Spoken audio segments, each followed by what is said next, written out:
I'm tired.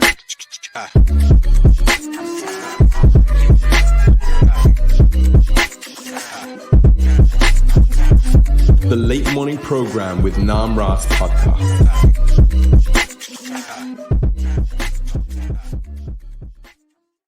Hare Krishna, everyone. You are listening to the Late Morning Program with Nam Ras Podcast, the number one Hare Krishna podcast in the world. This is your host, Nam Ras. I'm here with Sitapati Das. Sitapati Das, thank you for joining me. Hare Krishna, thanks for having me on the show. This is Param Gati, the perfection of life. I've made it. So we're recording right now. We're not live. This was a very difficult situation for me, a difficult decision for me to make regarding doing this podcast. But I think that it's important that we hear the other side of the story of why someone would not want to take the vaccine. So Sitapati Das here, he's let's hear from him about why his background. First of all, tell us about where you are, where you what you've been doing lately, and how you got in contact with devotees, really briefly, and then we can get into the topic at hand. Sure. Well, first of all, Nam Ras, I acknowledge your courage in having this conversation. Thanks. You know, it's a difficult, as you say, time, challenging, Yes. and it's courageous, and I really acknowledge you. Thank you so much. Yeah, so I first met the devotees in 1996 during the Prabhupada Centennial Marathon. Oh, nice. I was looking for the Bhagavad Gita, and I was looking for a guru because I was practicing yoga. Read all the books I could find on yoga, and what was left was all yoga comes from Bhagavad Gita. In order to progress, you need to have a spiritual master, and when the student is ready, the guru will appear. Right. So I went on a pilgrimage, traveled around New Zealand where I was living at the time, looking for Bhagavad Gita and a guru, and I was just thinking in my head, what is a guru? Anyway, I'm down in the South Island, and this tall American monk in orange robes walks up to me with this Bhagavad Gita in his hand and goes, "Hey, we're just showing people this book today, Bhagavad Gita." And I'm like, I'm looking for that book. I'll take it. And then got it from him, gave him $5 for it. And he wanted to talk to me more, and I was just thinking, I got to find a guru. All these people just keep wanting to distract me. And I was like, hey, listen, great talking to you and everything, but I'm kind of busy right now. I got to go. And then I bounced. And then I ended up with the Bhagavad Gita, got back home after a couple of weeks and was like, what happened? I didn't find a guru, but I got the Gita. So I started reading it. And it was like when I got into the 4th chapter that I realized that the qualification of the disciple is that they can actually recognize who is a guru. Like there's a qualification that you need as a disciple. Yeah. And I was just walking down town nearby my house, saw the sign, said, vegetarian food, the Loft, Broadway Spiritual Center, went in there, started eating vegetarian food there. I saw they had a Bhagavad Gita class there. I was like, hey, I got this book. Went to the Bhagavad Gita class. That American monk rolls up there, 1 week. Shortly afterwards, Bhaktisiddhanta Swami, and leads kirtan there. Nice. And then they were like, oh, Deviation Swami is coming. He's going to give this Gita class. And I bought the Bhagavatam by that stage and started chanting. Wow. And I started chanting because I was like eating there. I was reading the books. I was hanging around. Someone was there chanting. And I was like, well, I'm doing everything else they're doing. I might as well try that too. And so I walk into this Gita class. And at the time I was a yogi, so I was sitting on the floor wearing my hemp pants, shaved head. And some guy walks in and is like, are you giving the class? I'm like, no, I'm not giving the class. And then this lady walks in a sari, never seen anyone in a sari before. And then Deviation Swami comes in. The lady in the sari gets up, falls down on her face on the ground. And I'm like, I guess he's giving the class. And then he just gave this class. He said, what is good? And it was like about 8 people there, 8 or 9 people. And It was like an hour-long discussion, and it was like an MMA match. It was like him versus 8 people, And he was like, he had everything. He had sociology, philosophy, political science, like the whole thing, just handling everything, and then ended with a Gita verse.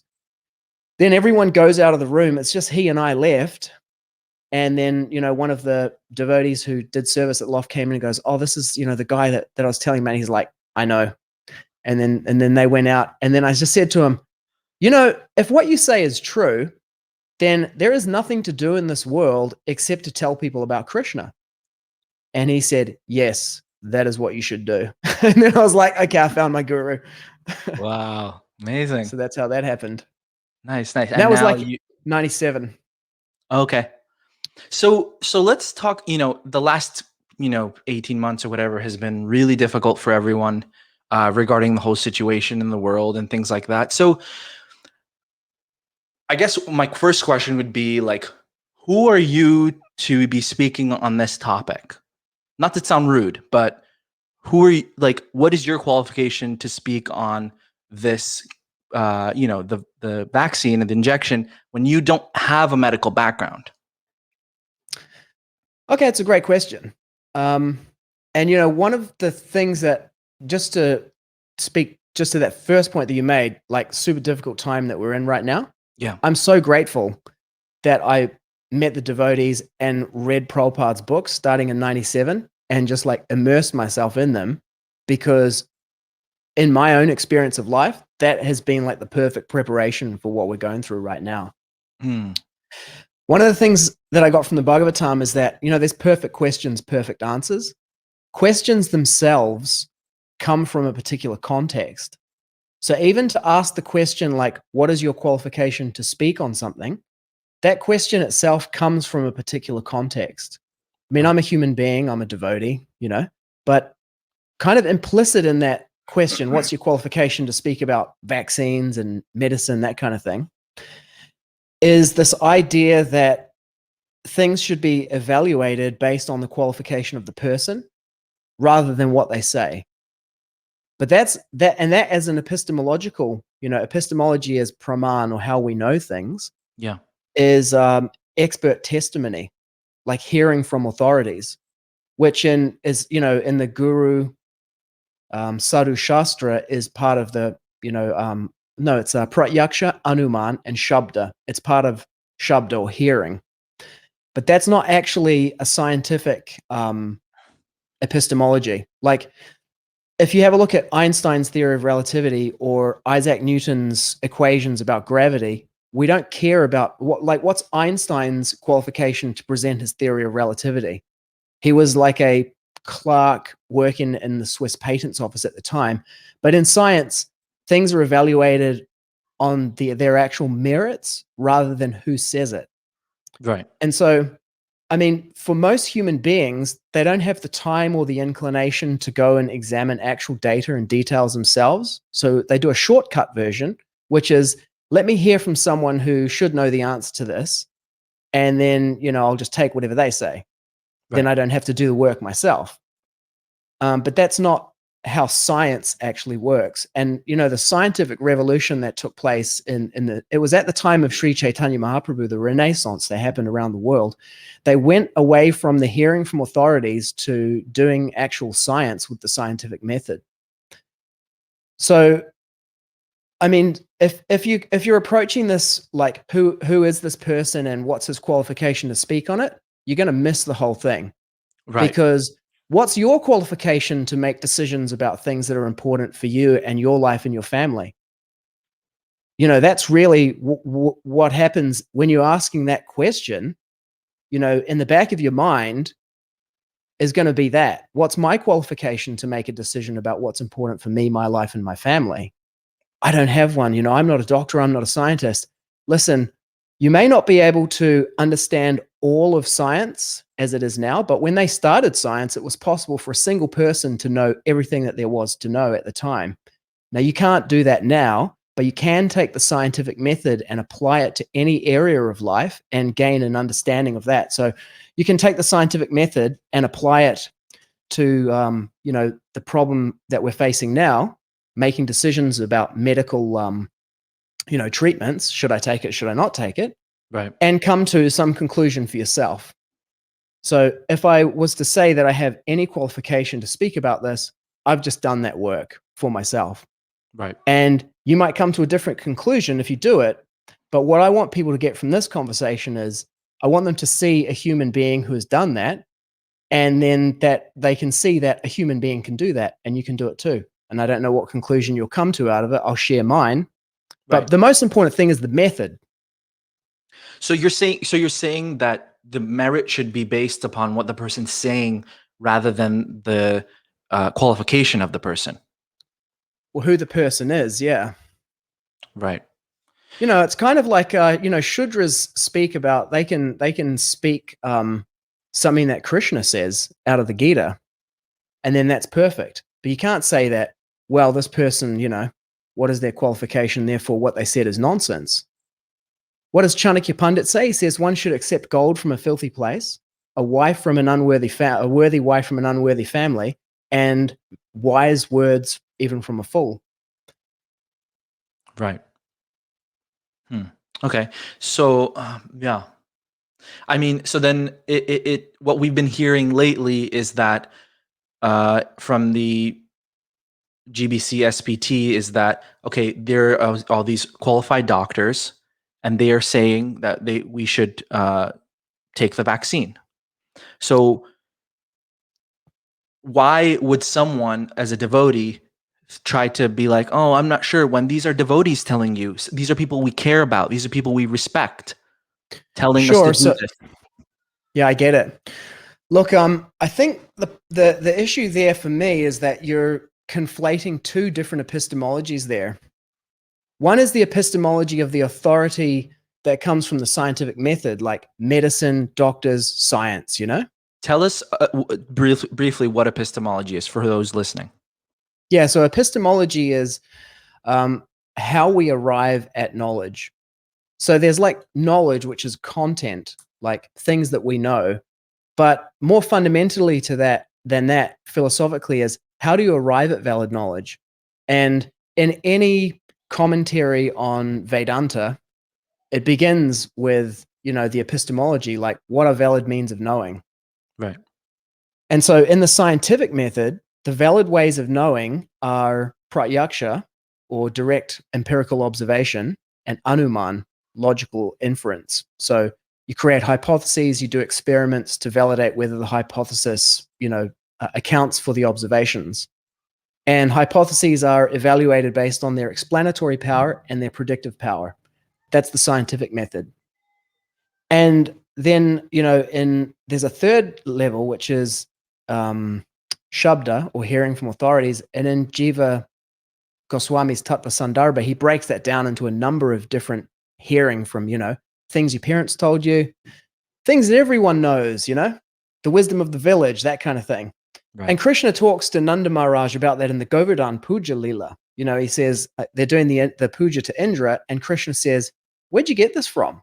Is this like based on some kind of scripture, or is it just something that, everybody kind of knows? Why are we doing this? Right.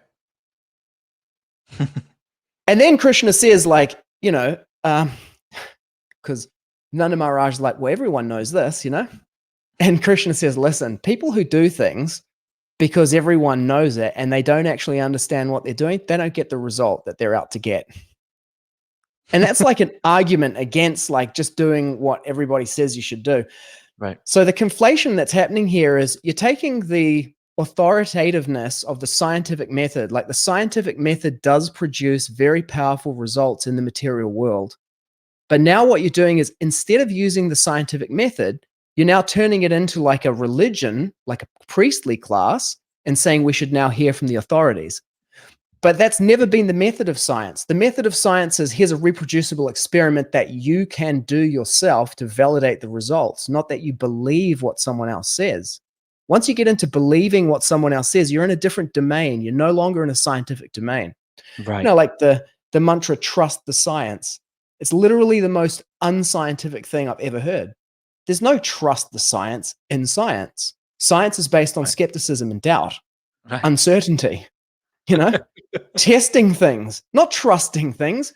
Trusting and believing is a religious epistemology. So you've mashed two things together. Yes, I will accept authoritative testimony when it's based on guru, sadhu, and shastra, but I'm not going to accept authoritative testimony based on, from the scientists. Prabhupada had a lot to say about that. So that leads me to believe, or that the common, narrative right now of be compassionate to others and to take the vaccine. You're not. What is your view on that? Well, just before we go to that, I just want to make the point that I'm not saying that the conclusion that they arrive at through that mechanism is incorrect, per se. You can arrive at the right conclusion through a wrong process, and you can have a right conclusion and then give some backward reasoning that, doesn't actually support it. I would just say that is not an authoritative way of knowing what you've presented. Like, we should believe what these people say. And, we can unpack the defects, involved in that chain of valid reasoning for knowledge there. Or we can go to your next question, which was... Go for it. Go for it. Oh, sure. So, I mean, one of the things in authoritative testimony is, you got like the defects of the conditioned living entity, the tendency to cheat, imperfect senses, the tendency to make mistakes, tendency to be an illusion. I mean, all of those things are there.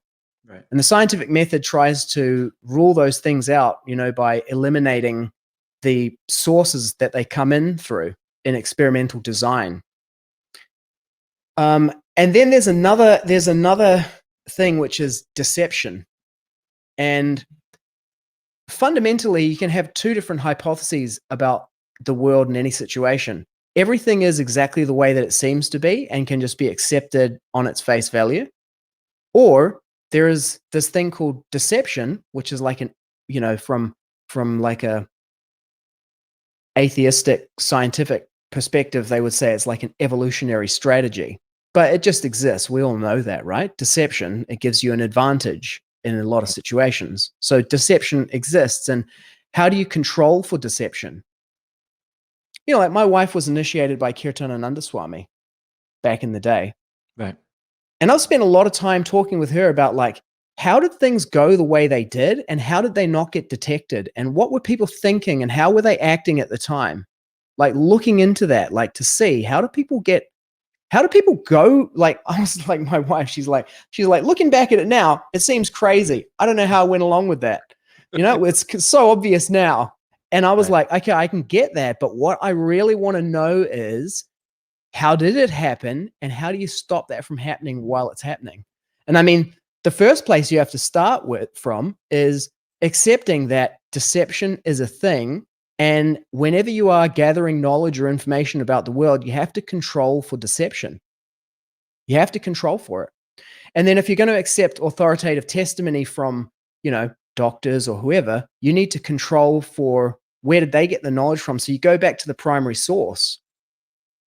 Like my son, when he was in school, he's about to turn 19 now, but when he was like about 8 years old, they were like, the teachers were like, you can't use Wikipedia because anybody can update it.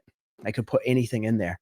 Right. And I said, they're not teaching you epistemology, because Wikipedia's policy is it can contain no original research. It can only have links to, external sources. So you go through the Wikipedia article, it's like an aggregator. You go back to the original source, then you evaluate that source itself. Right. See, what most people don't know about facts in the scientific method is that they are a vector. So they have two components to them. Just interrupt me at any point because I can talk for like forever, right? No, I'm just taking it in. Yeah, so facts are a vector. There is a piece of knowledge, and then attached to that knowledge is an assessment of certainty of like, how certain are we that this knowledge is true? What's its probability of veracity? And when you say we have to control for deception, what do you mean by that? Yeah, so it's an idea for experimental design. Is you have to control for the effect of particular variables or factors.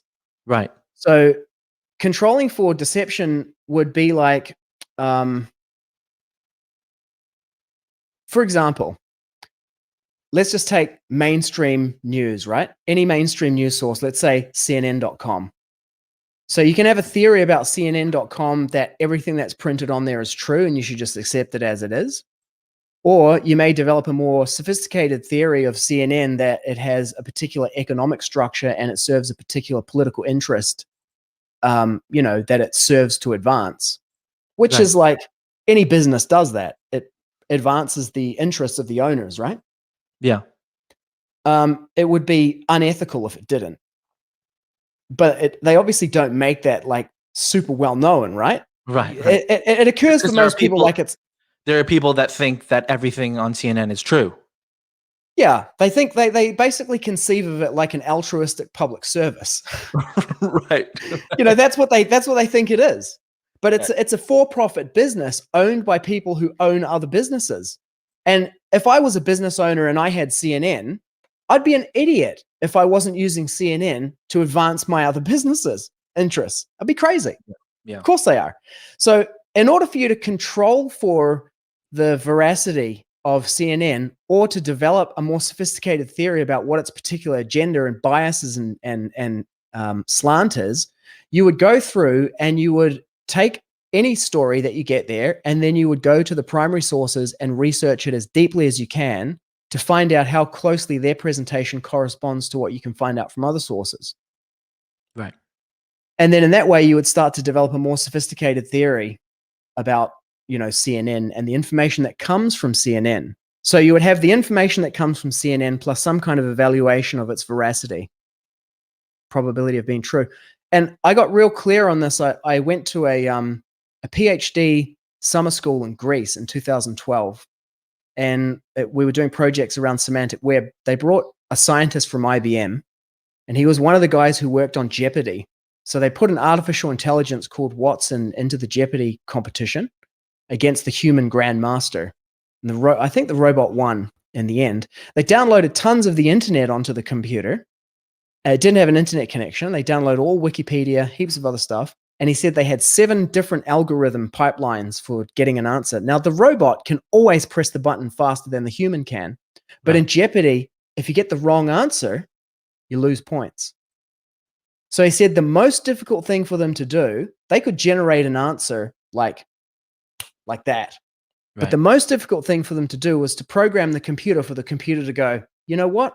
I'm not sure if this is the answer. Like, I'm 30% sure, or I'm 80% sure that this is the correct answer. That's what I mean when I say that information is a vector. So if you give me that information, so the doctors, the devotee doctors say X, Y, Z. That's the information. But what is the probability that that information is correct? If you don't have any kind of sophisticated reasoning about epistemology, it's either 100% or 0%, right? And then you're going to divide into 2 teams. The people who are like, it's the honest to God, absolute truth, believe it.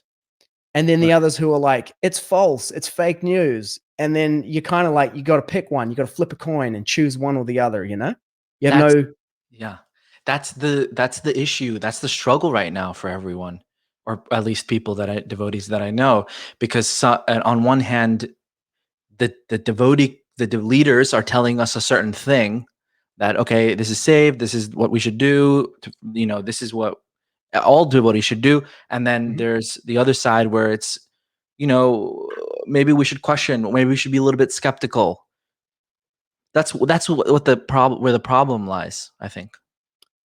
If you were being scientific, you would start with skepticism. So if people said trust the science, it should be trust the scientific method. That's actually scientific. Trust the scientific method. Let's apply the scientific method to it. Okay, we have a hypothesis, or we have a statement of a hypothesis.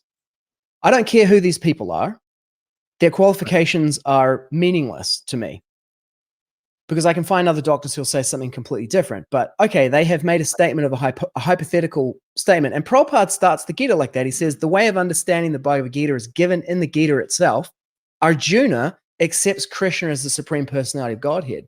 So while reading this book, one should at least theoretically accept Krishna as the Supreme Personality of Godhead. He's saying that just take it on as a hypothesis and see where it takes you. When I read that in his introduction, I was like, yo, I can do this. He's not saying like, you got to believe that Krishna is God, or otherwise, you're going to hell in this book, you won't understand. No, he's like, just theoretically, hypothetically try it on, see what happens. I was like, okay, let me test it. So, okay, that's their assertion, that's their hypothesis. Now, you have to design experiments to test that hypothesis, or go to, find experiments that have been done, analyze data to see, is it actually supported by the evidence? But you have to start from that position of skepticism. Otherwise, you're not doing science. You're doing religious belief. Right. And I will believe things that are supported by Shastra, and these statements about the vaccine are supposedly made on the basis of science, they're not shastric. So therefore, they don't get a free pass. So, okay, make the hypothesis, then do experiments. Experiments have been done Yeah. successfully. So, now what you need to do is you need to look at experimental design to see, like, okay, what experiments have been done? How are they designed? What kind of results did they produce? Like, this is if we're doing science, right? Yeah. And people are just like, oh, I don't have time for this. I don't have the mental space. I was just going to say that. Yeah. We don't have to, so most people don't have time for this. So we're going to put our faith in the devotees that are telling us to do this. Yeah. It's a social heuristic that human beings use as a shortcut. If most people are doing it, it's probably going to be safe, right? Because I'm in the middle of the herd. So it's unlikely, that everyone will get wiped out. That's basically how humans think, social animals, right? Yeah. Like, the stakes are pretty high, though. The stakes are pretty high. I did the thinking and the looking for myself, and I started from looking at, this is at the very beginning of the pandemic, 2020. I flew through China in February, and then I went into Europe, and then I flew back through Dubai, and the world was shutting down, and I was watching it happen. Yeah. And I was like, this doesn't look good. And I got back to Australia, and I was like, it's one of two things. It's either a legitimate pandemic with a medical risk, zombie apocalypse style thing, the plague, which is going to be a big problem, because it's going to cause flow-on economic and political effects, or it's the descent of totalitarianism. It's one of those two things. Like, those were my two major hypotheses. It's either a legitimate pandemic or it's this descent of totalitarianism. But I was like, in either case, my best example that I have for something like this is the world in the 1930s with the Great Depression, because the economic effects of this are going to be similar to the Great Depression because these economies are shutting down. Anything that can shut down the world economy is either an engineered economic crisis, like the 30s was, because there was no meteorite that hit the earth. There was no massive plague that wiped out heaps of people. The 1930s, suddenly this Great Depression, and then next thing that happened, there's a world war, right? So I'm like, probably what's going to happen now is a depression and a war.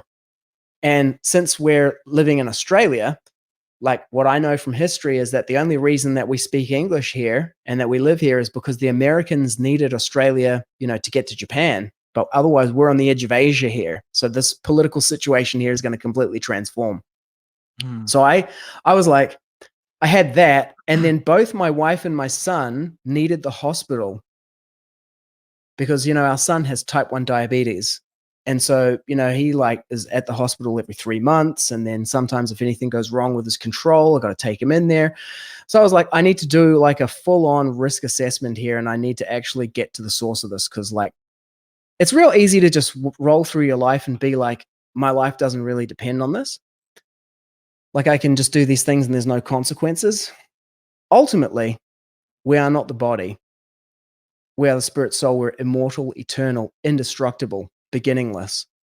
And we temporarily experience being in these bodies.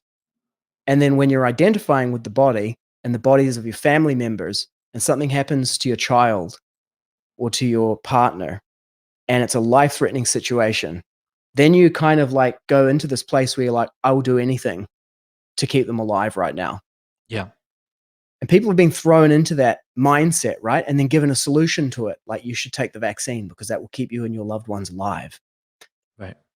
But I've had the experience in my life multiple times of having to make critical decisions about medical care and do analyses of like, okay, what are the risks, the benefits? What happens if we do this treatment? What's the percentage chance of it succeeding? What's the percentage chance of it failing? Okay, if it fails, what are the negative consequences that can happen? X, Y, and Z. What are the percentage chances of X? What are the percentage chances of Y? And what are the percentage chances of Z? Then I flatten all of that down. The doctor tells me what he knows. And sometimes I'm like, okay, this guy doesn't even know. Then I'll go away and research it myself, dig into it deeper, read some scientific papers about it, find out some studies, meta studies. Then I make the whole risk analysis assessment. And then I go, okay, we're going to do treatment A. So I've done that multiple times in my life.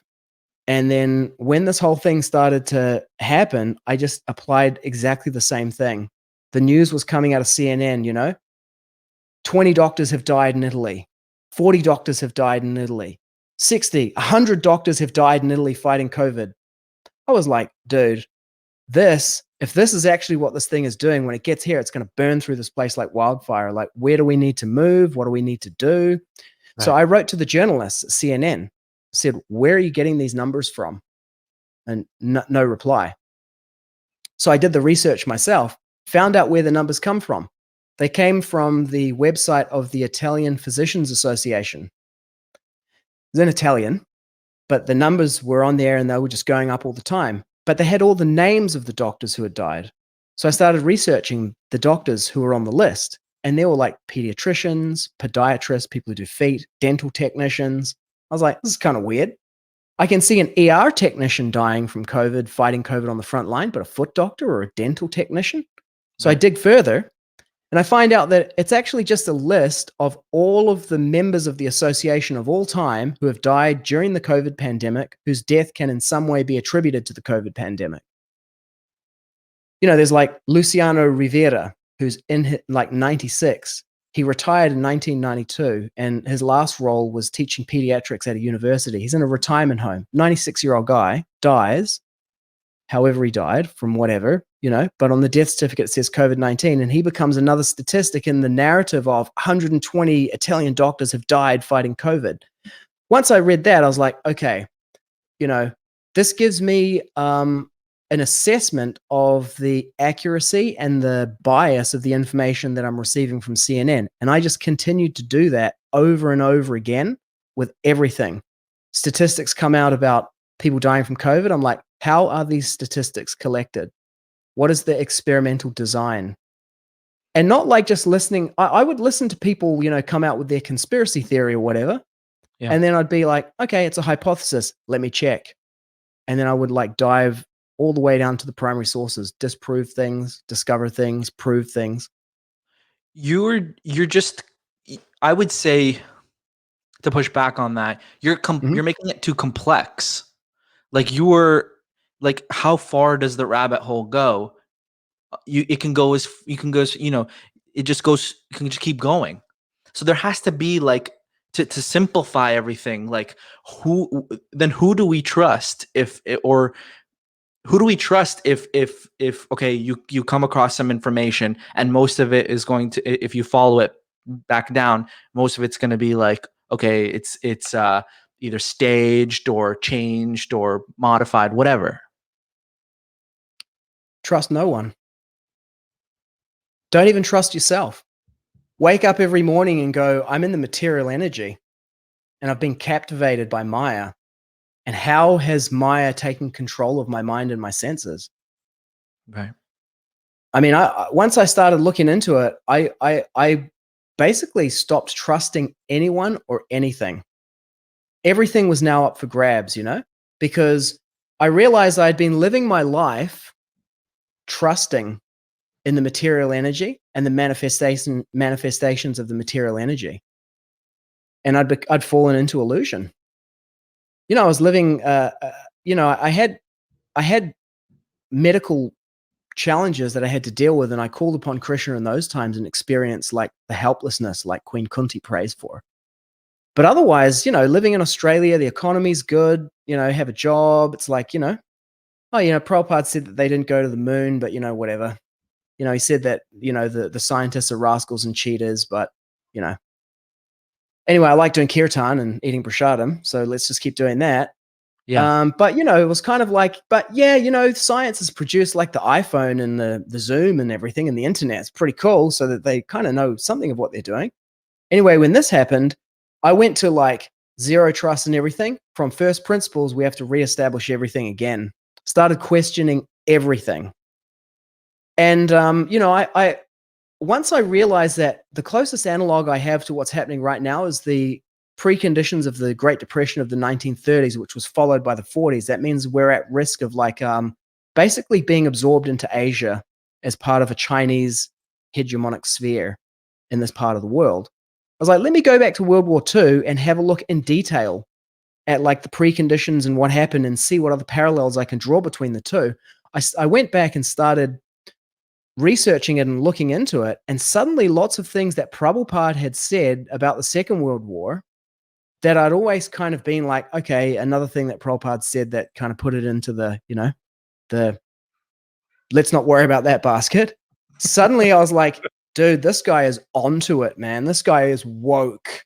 Like, this guy is conspiracy level 9,000, man.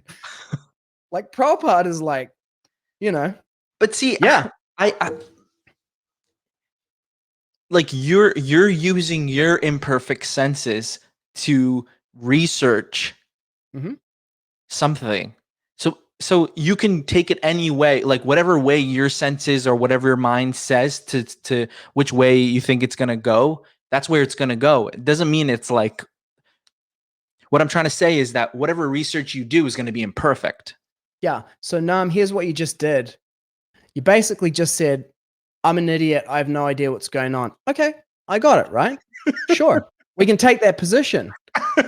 But if your next statement is, therefore I should surrender to some authority, all I can say is, bro, you're an idiot. You have no idea who you should surrender to. If you don't trust yourself at that most fundamental level, you have nothing. And I do say that you shouldn't even trust yourself, but in the sense that you should wake up every day and just go, is this world even real?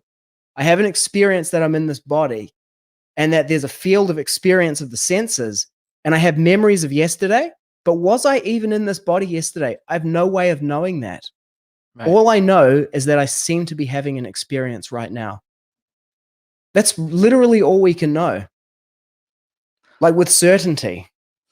And then there's this world and it has stuff in it, and some of the stuff in it is like the Shastra, Bhagavad Gita, like these conversations, the Maha Mantra. These things are in this field of experience in front of me. Right. Yeah, I am kind of saying, okay, you don't know, and so therefore you should surrender. Because to who, though? That's what. To who? How do you decide who to surrender to if you don't know? This is why this argument that you're stupid, you should surrender to the authorities is a self-own. Because if you are too stupid to discriminate, it means that since deception exists, the very next move that I will make is I will deceive you. And part of the deception is to tell you that you can't trust yourself. As soon as someone says that to me, I'm just like, Kirtanananda Swami in the house. And I don't mean that about like the person Kirtanananda Swami. Right. Peace be upon him. A great devotee of, Krishna Prabhupada, and disciple of Prabhupada yeah. from the early days. But what happened and what went wrong in the organization? It fundamentally comes from, you cannot trust yourself, you must surrender. As soon as someone says that to me, I'm like, my son is not going anywhere near you or any organization that you run. He stays with me and I'm taking care of him. That's just how I am about that, Right. Like, okay, as soon as people start preaching that. But if for a more simple devotee, I'm not saying you're not simple. I'm saying for a more simple-minded devotee, when a society and their spiritual society that they trust, they tell you, this is why you should take this because XYZ. We're going to write a paper about it. We have 12 doctors who are all devotees who told us. Yeah. Who told us, and these spiritual leaders. All these spiritual leaders who we all really trust and we love have told us we should take it. You're offside. You're no longer operating on the basis of Guru, Sadhu, and Shastra. Here's what we can say authoritatively as devotees of Krishna, that you are not the body. You are the spirit soul within the body. Just like you put clothes on each day and change them, you change your body during this lifetime, and then you go into another body after death. The duration of your life is a function of your karma, and no one can extend his life even for a moment by any mundane scientific means. The best use of the human form of life is self-realization, where you can realize your identity as part and parcel of the Supreme Brahman, qualitatively equal but quantitatively distinct and inferior, and reestablish that relationship through the Yuga Dharma of chanting the Hare Krishna Maha Mantra. Bus. Now, if we want to start talking about medical procedures and things, we're no longer in the domain of Guru, Sadhu, and Shastra. We can't make a claim in that domain on the basis of spiritual authority. We're now in the realm of empirical science. Right. And if you don't have time to do empirical science, then that's okay, but it's important to do it now. I mean, I would start from the skeptical position and analyze it. And, you know, here are some red flag warning signs for me. The fact that the society, the International Society for Krishna Consciousness, has taken a position on this matter, which is outside the realm of our domain of authority. And it has taken a position that looks exactly like the surrounding society, which is operating on an atheistic principle. And Prabhupada explains that there are three types of people in the world. There are the demons, the devotees, and the innocent people, the general mass. And the innocent people will follow whoever's in power at the time. If the demons are in power, they follow them. If the devotees are in power, they follow them. The devotees are not in power right now. So what does that tell you? You can do the simple maths on that one. Right. And then we are promoting something that is being promoted outside. Even if it is true, even if it were true about the vaccine, we have no business saying that. Yeah. Nobody ever came out and said, you know, take Panadol. You know, why I decided that taking Panadol was the right decision for my headache. I don't care. You know, keep your opinions about your medical thing in your own personal capacity, not as an official position of the society. And then as a Brahminical society, we should be talking about epistemology, taking people back to the Shastra and empowering people to be independently thoughtful Brahmanas, not telling them that they are stupid Shudras and should surrender to mundane authorities. We're not even teaching people to practice science. Right. We're not asking them to practice science because once you say trust and faith, then it's not in scientific method. No. You know, in the mid-2000s, I was working in a US software company and they were super into evolution, these guys, you know? So I'm in the office, you know, giving all the Prabhupada arguments straight out of the Bhagavatam, you know? Anyway, this guy just goes to me, I don't think you actually understand evolution. And I was like, what do you mean? So he explained something to me and I was like, I did not know that. He talked about ring species of gulls around the Arctic Circle. And I just remembered Brahmana and Vaishnava by Srila Bhaktisiddhanta Saraswati. You know, Bhaktivinoda Thakur was invited to a debate in Vrindavan between the Brahmanas, the caste Brahmanas, Smarta Brahmanas, and the Vaishnavas, you know, to establish this point that Vaishnav is not dependent on birth, jata, but is, and one can become a Vaishnav and that's superior to a Brahmana. And Bhaktivinoda Thakur was like, I got a cough. I got the COVID or whatever, you know, the flu. I'm not going. You go, to his son. Srila Bhaktisiddhanta Saraswati, so he wrote an essay, Brahmana and Vaishnav, two halves. In the first half of the essay, he wrote about Brahmanas, how glorious they are, all their qualifications based on the Shastra, like a whole thing. He went there and delivered it, and all the Brahmanas were like, whoa, dude, this guy is killing it. Like, man, I did not even know that. Like, he presented their position better than they did. They were like, dude, I'm so into this. And then he was like, and now Vaishnava. And then he presented his second part, right? So I was like, that is the Vedic way. Before you can refute your opponent's position, you must master it yourself. And so, you know, Mahaprabhu did it with Prakashananda Saraswati. So this guy says, you don't understand evolution. I'm like, okay. So I went and read The Selfish Gene by Richard Dawkins. Like got right into that whole thing to understand, you know, science and like how that evolutionary model and everything works. And there was a reason why I was sharing that, but I've forgotten what it was. Where do we come from before that? I was saying, I can't remember either. Yeah. I went too many levels deep in that one. I think it was when I went to Mahaprabhu with Prakashan under Saraswati, and I just remember him saying, like, it's so clear when you read the verse, but your purports are like the clouds covering the sun. Right. When I hear you say things like, okay, we have to understand, when we wake up, we have to understand, we're not the body and things like that's very cliched. It's a very cliche thing to, and I know that it's the truth, but when I talk to devotees about this, they say you can't say these things at this moment because it just doesn't apply the same as it would when, like, I guess when things are okay, and then you can say, okay, you're not the body and thing. But I guess what I'm struggling to understand is your position, like doing your own research and trying to question authority and surrender. We all have to surrender to something. So it's like, am I going to surrender to the Shastra, which is not really discussing, what if I should take the vaccine or not, but to these devotees who are saying I should. It's easier to surrender to the devotees, is it not? Not for me, no, because this has nothing to do with being a devotee.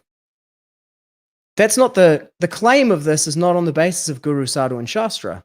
It doesn't start from you're not the body, and it doesn't end with you're not the body. It starts from, be afraid of losing your body because you are the body.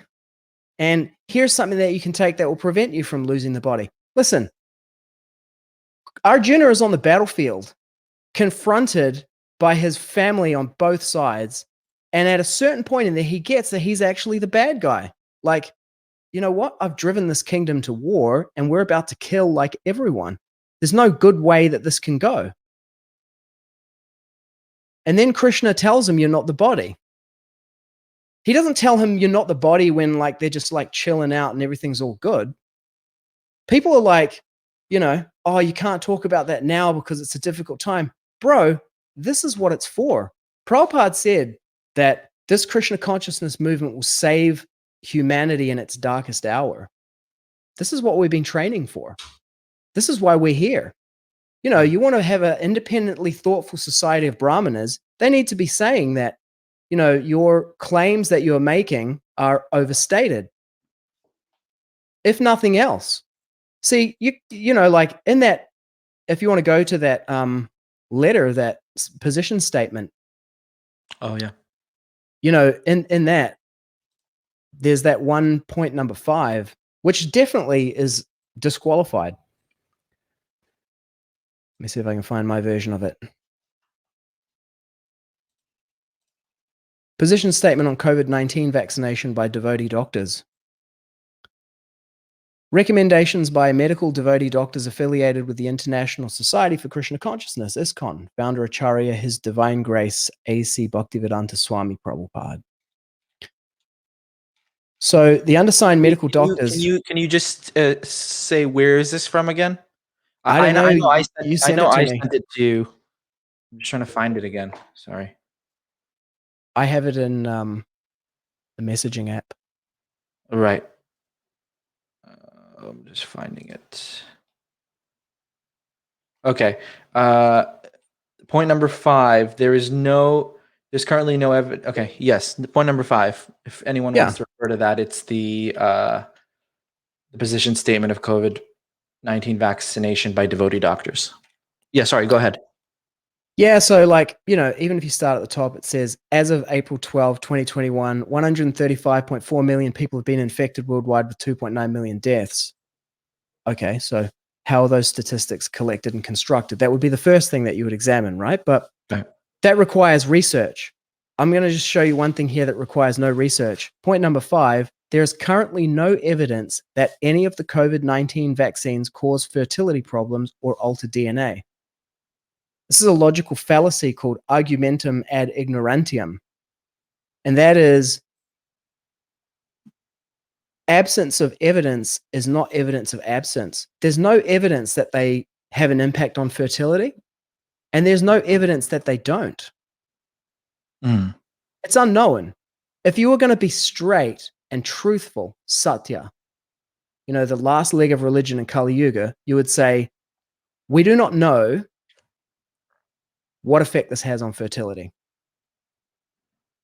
Because we have not, and you know what? When they first started, that's what they were saying. They were saying, we do not recommend that women who are pregnant or breastfeeding take this vaccine because we have not done studies on its effect on pregnancy or on breastfeeding. And they haven't had time to do any kind of long-term longitudinal studies on the effects on fertility. Now, I'm not even talking about let's go into possible mechanistic pathways in which it could affect fertility. I'm simply saying that the claims that they are making here, this is propaganda to say that. It is speech that is designed to address concerns that people might have that this has an effect on fertility, but it does not create the actual picture of the risk for people. It just tells them there's no evidence that it has any impact on it. And the idea there is that they are implying and they want you to think that it has no impact on it, but they do not know. I won't make a stronger statement than that, but you can find, if you go researching and looking for it, anecdotal reports of people saying that it is having an effect on that, and that they're having difficulty getting that accurately recorded and reported in the vaccine injury databases. But I'm not even going to go into that realm of that kind of empirical anecdotal research that you can do. I'm just going to say that that claim that is made there is not the speaking of a Brahmana. Because what is a speaking of a Brahmana? Well, I would speak the truth. I mean, they for me in this whole thing, the speaking of a Brahmanas are so powerful in their speaking because what they say has a one-to-one correspondence with reality. Even Yudhisthira, who was known as the Brahmana amongst the kings, he was on the battlefield of Kurukshetra and he said, Ashvatthama, the elephant, has died. And because Dronacharya heard only the Ashvatthama has died, which was Yudhisthira's intent, Dronacharya immediately gave up his will to live and to fight because he knew without a shadow of doubt that everything that Yudhisthira said was the truth. It had a one-to-one correspondence with reality. And then because Yudhisthira did that, his chariot dropped to the ground. But, speaking like this, what happens if, let's say if, it turns out that thalidomide or DDT or cigarettes or asbestos or any number of examples from, history or any one of the multi-billion-dollar payouts that these medical manufacturers who are making these vaccines have had to make in the past, what happens if it turns out that there is an impact on fertility? And you've come out and you've spoken in this way to induce the devotees to act a particular way. What happens then? Nothing should have been said at all, in my opinion. Yeah, or you should just say the truth. We don't know. Not that you speak in such a way to manipulate people to act in a particular way. We preach to people to get them to chant Hare Krishna, to get them to take to devotional service. Not to get them to perform some kind of mundane activity of an unknown risk. It is an unknown risk. The data has not, the phase 3 clinical trials don't finish for another couple of years. Right. There hasn't been large-scale human trials of this thing. Even going back to that first point that I pointed to earlier, breastfeeding and pregnant mothers. Oh, the other one was if you're intending to get pregnant within the next 3 months, we don't recommend you take the vaccine because it has an unknown effect that has been unstudied. But now they're subtly shifting the conversation to everyone should take it. It's perfectly fine. There's no evidence that it has any damage. There's no way that you theoretically could tell because this simply hasn't been enough time to have done the study. And so as I see that conversation shifting over time, I'm like, this speaking is not the speaking of Brahmanas, And my Guru Maharaj asked me to write a book about the moon landings in 99. And I wrote a book about the Apollo moon landings based on Prabhupada's presentation that, it's faked. Did the whole thing, got to the end and just went, dude, I'm not going to publish this book. I'm going to leave it because I can't conclusively establish that they did do it. And it does look like a lot of the stuff has been faked, but I just can't get my head around that they could pull off something of such a magnitude, and that so many people in the world would believe it. And I would be like the only one who's like, no, I don't believe it. But after watching what they are doing with this coronavirus pandemic narrative and the way they're manipulating the way people think, I'm like, yeah, the moon landing was faked.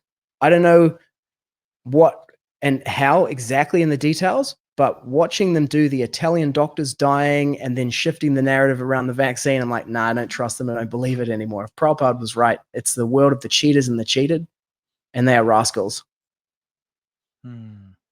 So I'm not taking it because, I'm not taking it simply because it's not truthful the way that they're speaking about it, and they're trying to get me to do something through a deceptive means of doing it. It's just, yeah, it's a Surik.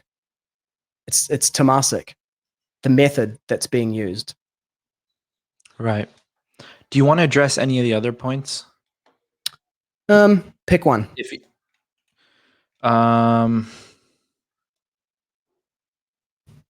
as of April 12, 781 million doses have been administered. And what is that meant to prove? COVID-19 vaccines are safe and effective. Serious side effects that would cause a long-term health problem are extremely unlikely following COVID-19 vaccination. There's just literally no way that you could know that because, COVID-19 started last year, and then in the beginning of the year, they were like, oh, we don't know if we're going to be able to even create a vaccine because we've never been able to create a vaccine for a coronavirus in the past. I wrote an article back then saying, don't do the deep state's work for them, because people were like, they're going to come out with this vaccine. They're going to force everyone to take it. They're going to bring in vaccine passports. I was like, bro, there's no vaccine. So why are you resisting mandatory vaccination? There's no vaccine. And they're saying that they might not even be able to make one. Yeah. So I wrote an article saying, stop talking about that. You're just creating this conversation about it. But, I kept that as one hypothetical model. And then it turns out that as a predictive model, that conspiracy theory has turned out to have greater predictive power than the official mainstream constantly changing narrative. Where it really landed for me was when I watched Event 201, which was the pandemic planning exercise that took place like literally months before. It was in October 2019. And it had the head of the CDC from the US and the head of the CDC from China and people from ANZ Bank in Australia, Singapore Airlines, Lufthansa, all in a room together. And they were planning a scenario that looks exactly like the COVID-19 pandemic. And then I watched the whole thing through, and there was a couple of things that came out of it for me. I watched it several times, all of the videos. The first one was that I saw the head of the Chinese CDC there, George Gao, and then at a certain point, he's like talking and interacting with the other participants. And I was expecting like an evil, North Korean dictator kind of guy, because the whole narrative in the beginning was like, China's not talking to us. They're not telling us what's happening. It's all like this whole thing. He's just hanging out with them, talking about how they do it. And I'm like, are you telling me that this guy literally walks out of that meeting and then 2 months later, the exact thing that they planned for in this thing happens and he doesn't say anything to anyone that he just planned it with? And then everything that happens after that follows exactly the way that they'd planned it, even though they're not talking to each other. And then I was like, you know what? If I had ignored the news for the last 3-4 months, not watched anything that was happening there, and made investments in the stock market based on watching this Event 201 video, I would have made a killing, because this Event 201 thing has turned out to be an exact predictor of the future. I was like, that's some huge coincidence there. So, you have two hypotheses. One hypothesis is that there is something going on and it involves deception. And then the other hypothesis is everything is exactly the way that it seems to be. And, all the conspiracy theories theorists are like whack jobs, Yeah. Anyone who says that we didn't go to the moon or that scientists are rascals and we should kick in their face and that life doesn't come from chemicals and that you're not the body is a whack job extremist and should be, put into a concentration camp or something. Right. Because that's literally where we're headed. Exactly. Yeah. Yeah. Let's look at some other points from this paper. It's not possible to contract COVID-19 from any of the above mentioned vaccines. I mean, I don't want to put you on the spot and kind of address every single one, but No, that's okay. I mean, with this one here, I can actually go into some of the research that I've done in that area, with the proviso that, like Wikipedia, don't trust anything that I say. Just listen to what I say and go, interesting hypothesis. Let me go and investigate it myself. Or let me listen to the devotee doctor. Yeah, and just accept anything that he says, right? Here's the difference between me and that guy. I'm telling you not to believe anything. Right. And I'm telling you that that's science. That you don't believe anything that I say, but you take it as a hypothesis. One should hypothetically accept Krishna as the supreme personality of Godhead and then do the experiment. Prabhupada said Krishna consciousness is scientific. And some people are like, no, it's a belief system. No, it's not. And that's one of Prabhupada's greatest contributions to the world. I like that. I like that a lot. Yeah. Don't believe everything, but whatever you do here, try to verify it somehow. Exactly. Like, okay, you tell me that this Hare Krishna mantra will, produce these kind of results. Well, let me try it out and see what happens. Yeah. That's why it's scientific. 100%. Param Drishta Nivartate, I can share something about that. I, in my travels around the world, got addicted to nicotine.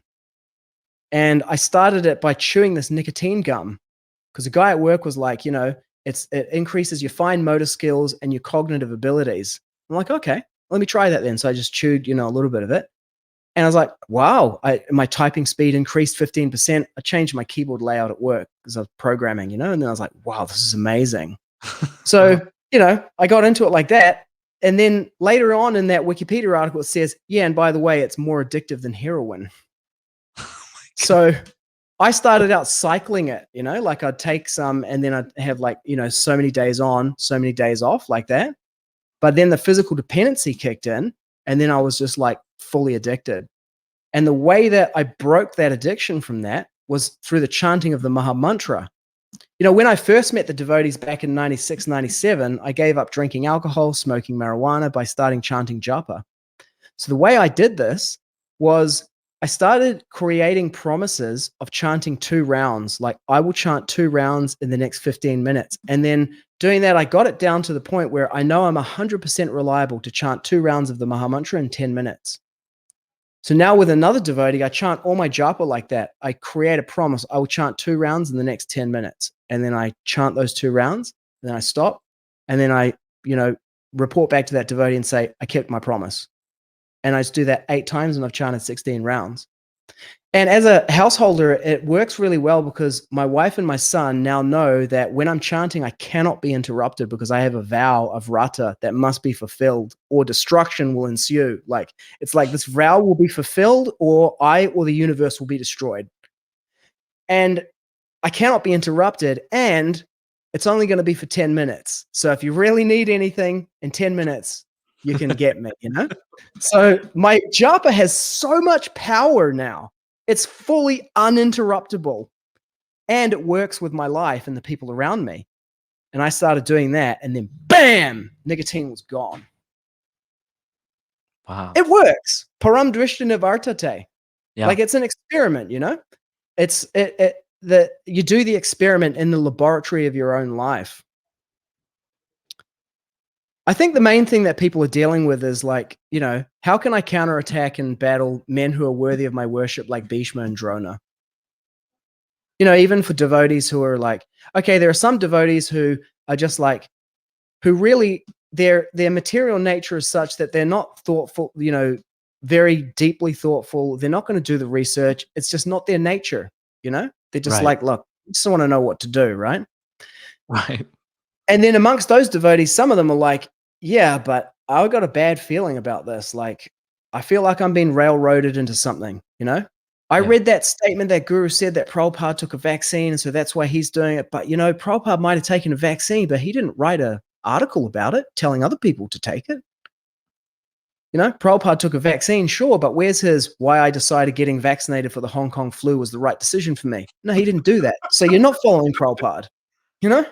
It's like, and they're like, I just feel like I'm being railroaded into something. And like, you know, when my guru is saying the same thing as CNN, I'm kind of like, hang on a second, you know? And so those devotees are like, how can I go against, you know, the authority structure? Because I've accepted these people as my authorities. But, you know, these statements are not on the basis of Guru, Sadhu, and Shastra, and you are not the body. It's better to meet destruction in the course of performing one's own duty than to perform the duty of another even perfectly. There is nothing to fear in death, you know. Krishna says to Arjuna that ma suchaha, do not fear. And then in this time, like, what would I do to keep myself safe? You know, I'm taking zinc because some people say that zinc deficiency makes you susceptible to it. Making sure that I get enough sleep, vitamin D, getting out into the sun, exercising, all the kinds of things that you do to maintain a healthy immune system, and chanting my japa with focused attention. Because I've never been more present to not just my own mortality and the mortality of the people around me, but just the nature of the material world as a prison house for the conditioned living entities, and it is not being run by Vaishnavas. Yeah.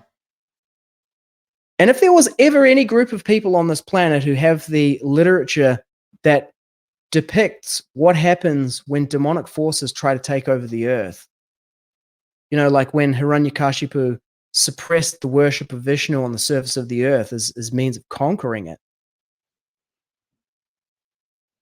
You know, suppression of worship of the Supreme Person is a big red flag. And this is completely separate from vaccines and everything, but we're swimming in a world right now which involves things like beginning to criminalize, first marginalize, then criminalize some of the things that Prabhupada said. Like Prabhupada said that we didn't go to the moon. Now, you can be whatever way that you want to be about that, but you can't deny that Prabhupada said that. And you can say that, well, later he said we might have gone to somewhere else. But Prabhupada was straight up and said, no, they're cheating. He had no problem saying that, and those statements exist, and they are in the books, and they're in his conversations. And we're on a pathway right now to those kind of claims or assertions being criminalized. Like, you cannot question that. Like, at the moment, you can't even question the official narrative about COVID. You can't question the official narrative about the vaccines. You know, this statement that we have here from the devotee doctors, you and I both know that there is some risk to our social reputation in even having a discussion about it. Because people will say, like, you want to kill people, you're putting people's lives at risk. I'll tell you what, we are not these bodies. And no one can extend his life by even a moment. And that does not mean that we will act, you know, irresponsibly. When I first became a devotee, I used to drive around with no seatbelt on. And I was like, oh, you know, it's karma, Prabhu. And then I drove my Guru Maharaj's car from one city to another and crashed it head on into another car with no seatbelt on, and my head went through the windscreen. And like 25 years later, you know, I'm still like dealing with the like impact to my vertebra and everything, because they were like, oh, we'll take you to the hospital. I was like, no, I'm flying to Japan tomorrow. Flew to Japan and had my arm in a sling and was in the temple in Tokyo. And then after 2 days was like, nah, I'm going on Harinam, and then just started playing Mridanga, you know? And now I've still got the impact in my vertebrae, and I wear a seatbelt every time because, you know, I may not be the body, but I do have a responsibility to take care of it, because it's, you know, not a government issued one, but it's a Krishna issued piece of equipment. Right. It's deity worship paraphernalia, you know? So you put it in a case, you have a stand for it, you know? When you put it down on the ground, it's on a thing, the whole thing. But that doesn't mean that like I can be motivated by an argument that says you should be afraid of death. If your argument rests on fear of death as it's one of its main motivating principles, you have gone astray. And if it ends with fear of death, say that again. yeah, if your argument begins from fear of death as one of its motivating axiomatic principles, and it ends with avoiding death as like its main purpose, you have gone astray. We've gone away from the message of Krishna in Bhagavad Gita. And there may be, you know, I don't tell people to wear a seatbelt. It's not my business as a preacher of Krishna consciousness to tell them to wear a seatbelt. You know, I tell them that you're not the body. I don't go out on Harinam and then, you know, we take a break between the chanting and I tell everyone, hey, you should wear a seatbelt. You know, we take a break from the chanting and I say, why are we chanting? We're out here to make a bold declaration that God exists and he is a person. Right. That's the business. You know, this whole world is rushing into the jaws of death at every moment. Every atom in the universe is rushing into the jaws of death. That is the real problem of this world. Janma mrityu jara vyadi. You cannot stop sickness. Why are you even trying? And then we say, oh, it's so urgent that we must give up our civil liberties. We must give up our freedom of assembly, our freedom to worship. There should be no kirtan because it is so urgent, because otherwise people will die. I'll tell you what, everyone is going to die. The kirtan should not be stopped under any circumstances.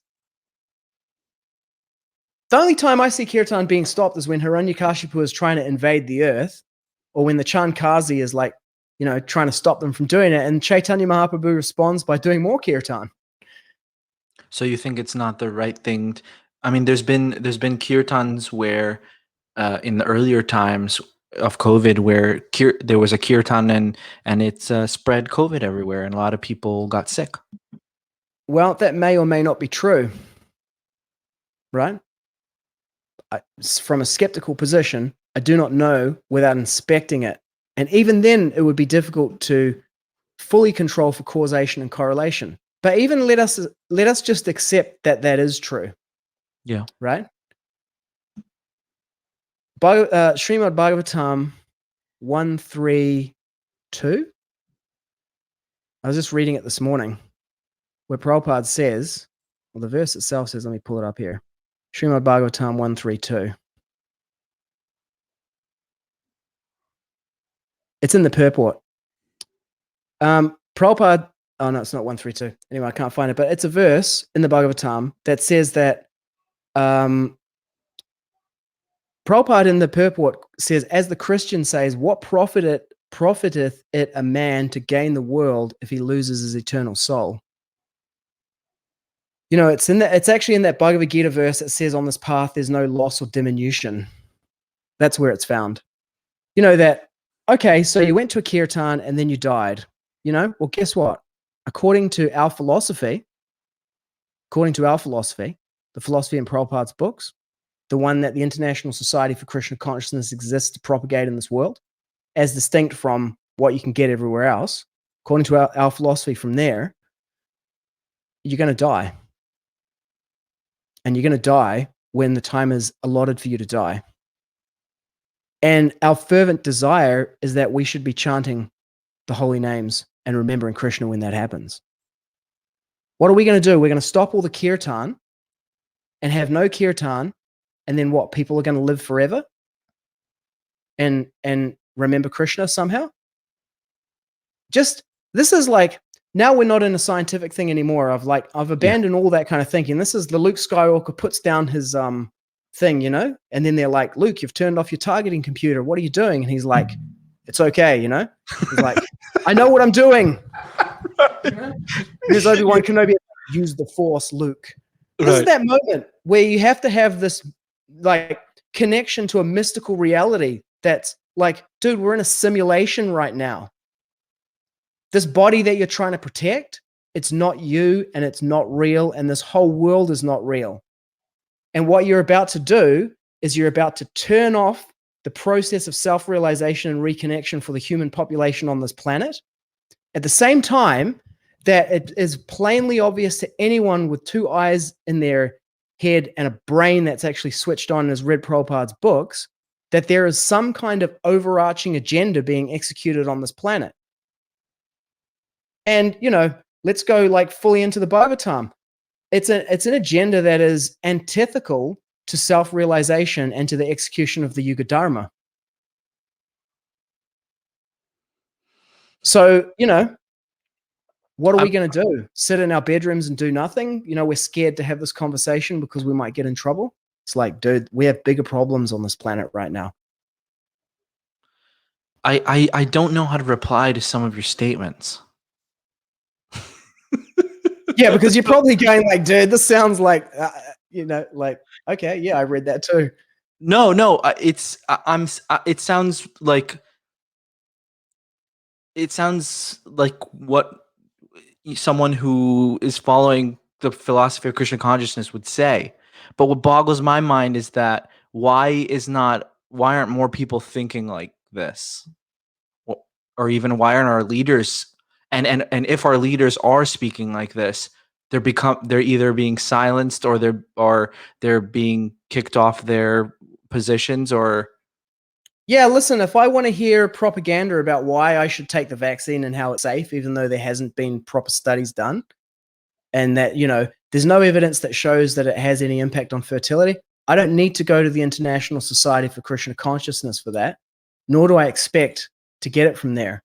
I can go to CNN, I can go to, news.com.au, I can go to any state-controlled or corporate-controlled media outlet, and they will program me with that 100%. Right. But what's missing for me is I am not getting the message of the Bhagavat from the leadership in the International Society for Krishna Consciousness right now. And that is, a cause of concern for me. But Prabhupada said, I'll live forever in my books. Right. So I've been taking shelter more and more of like Prabhupada's purports and the Shastra and chanting. Yeah. That's a concern for me. And then, the fact that there's no discussion about it and that it's indistinguishable from what I hear from other places. Whereas what you get from Prabhupada is this radical presentation. No, we didn't go to the moon. And furthermore, the moon is further away than the sun. So they definitely didn't go. I'm like, dude, how do I deal with that? When everybody else thinks that we went to the moon, everybody thinks that it actually happened. Meanwhile, 50, 60, 70, whatever it is now, years later, since the 70s, so like 50 years later, everything that was around 50 years ago has like exponentially increased, but there's no people on the moon today. Apparently we lost the technology that allows us to go to the moon. That was the last thing I heard from NASA. Oh, we're going to go to Mars, right? Here's a new post-dated check. We're going to Mars instead. Right. Yeah. I don't know. I don't know why. You could develop different theories about it. Like, why is this happening? How come we're not hearing this? You could look into that and be concerned about that. But I'm more of like an independently thoughtful person. Like you can read it yourself in Prabhupada's books. Like even going into all these specifics about the points, point by point, even before that, what we discussed earlier about where are we getting knowledge from, devotees might not even agree on that. Like they won't agree. Like I agree. I see what you're saying, and it makes a lot of sense. Mm-hmm. But the epistemology itself is where like the discussion doesn't even go further than that.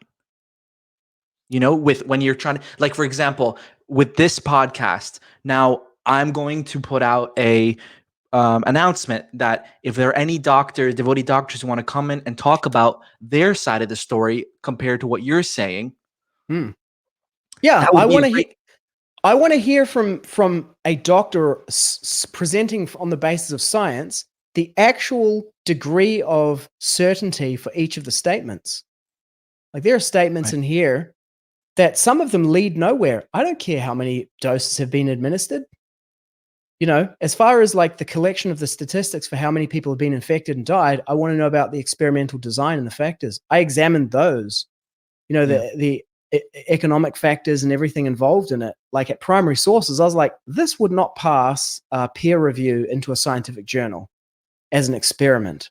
But they just like these numbers, you know, like it's like Shastra, you know, like it's 8,400,000 species of life kind of numbers, you know, like 432,000 years in the Kali Yuga. It's like, you know, devotees are used to hearing that. So they just trot out some numbers. It's like, yeah, okay, yeah. And you memorize them and now you can recite them and you're like a good devotee, you know?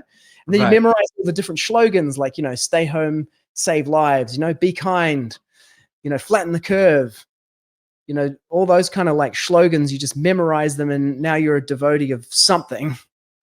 But this anyone who comes on and wants to speak on the basis of science needs to present the experimental design, the limitations of the experimental design, and the degrees of accuracy and margin of error, and then the degree of certainty of any of the conclusions that are reached.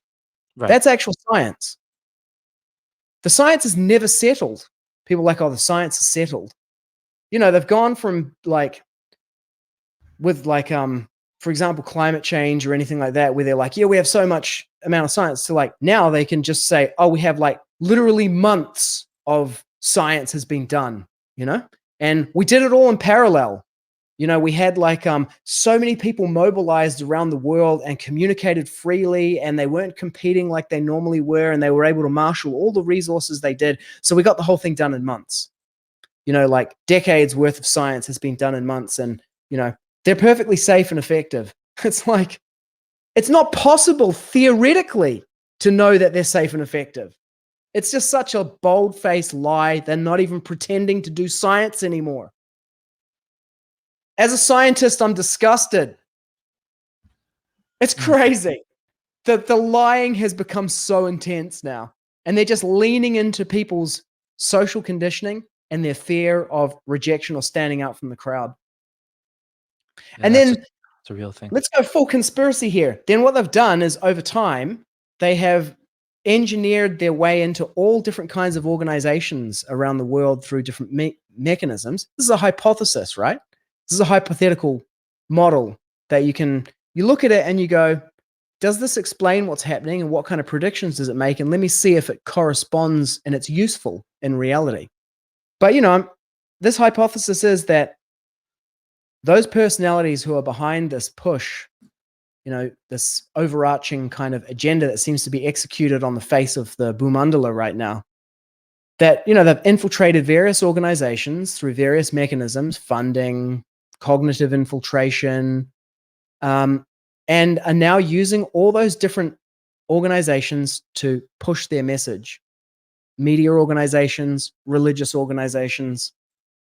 If you're looking for a theory to explain why are we hearing this from ISKCON and not hearing Shastra and not hearing Siddhanta and not hearing the distinction of the body from the soul, and they're just straight Prabhupada preaching Janma Mrityu Jara Vyadi, you know, you cannot solve the disease. The scientists say they will solve disease, they cannot. Krishna says that this world is a place of dukhalayam shashvatam, misery.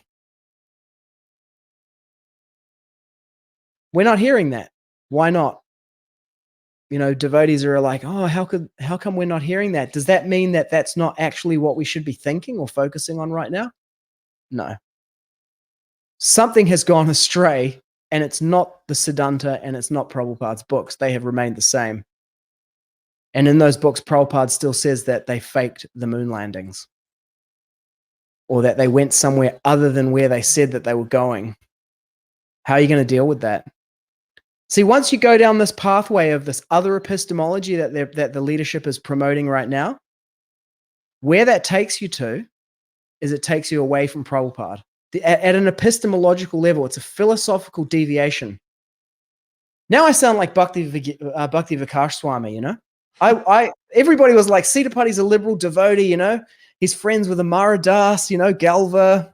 You know, he's at the Pride Parade representing the Hare Krishna, you know, doing Harinam there. People are like, oh, he's a Hare Krishna. He's in the gay parade. He's so brave, you know, coming out like this. I'm like, hey, I'll go gay for Krishna for 2 hours to do Harinam. Arjuna did it for a year, right? He was hiding as a dancing, Right. I can Brahmana, do this. Yeah. Yeah, exactly. Now I'm just like, 4 on the floor, full Prabhupada conspiracy mode, like all the inconvenient truths of what Prabhupada had to say. Yeah. This is the blessing of COVID-19. Wow. Well, we went an hour and 25. So I just want to throw out there at the end here that I like respectful discussion, debate.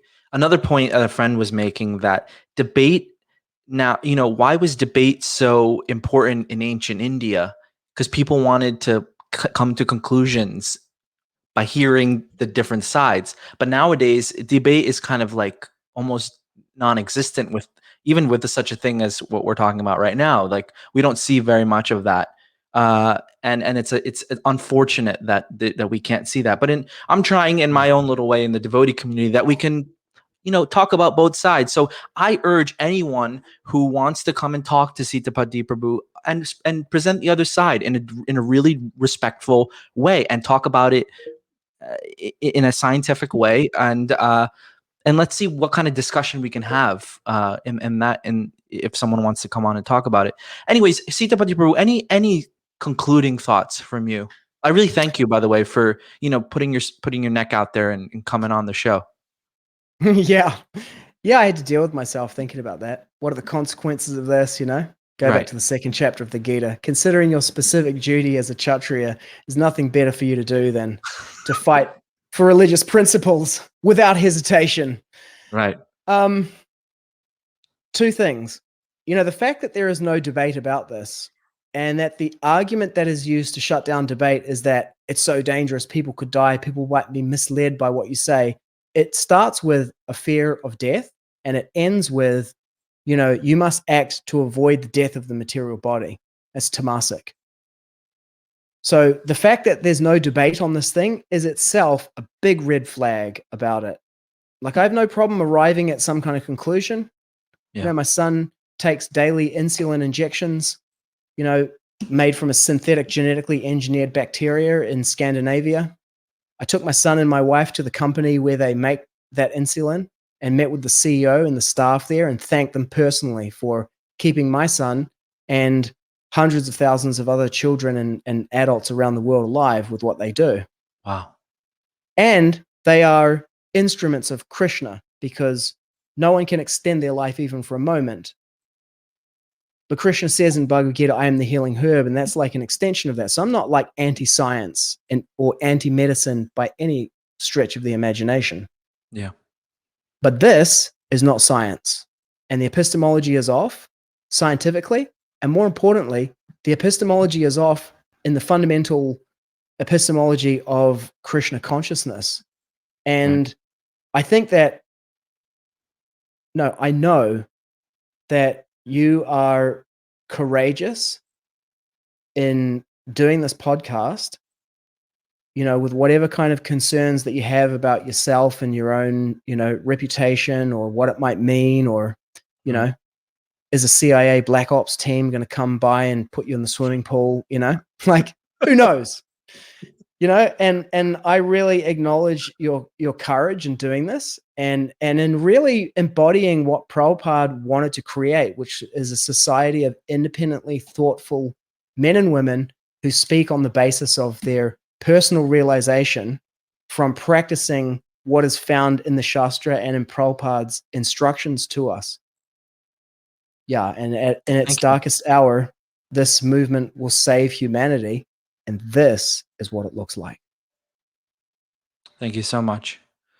Well, there you have it, folks. That's I don't even know what number episode. This is kind of like this is pre-recorded. We're not doing this live just for a number of reasons. But anyways, check out the Late Morning program on Facebook and YouTube, latemorning.show, as well as my webpage.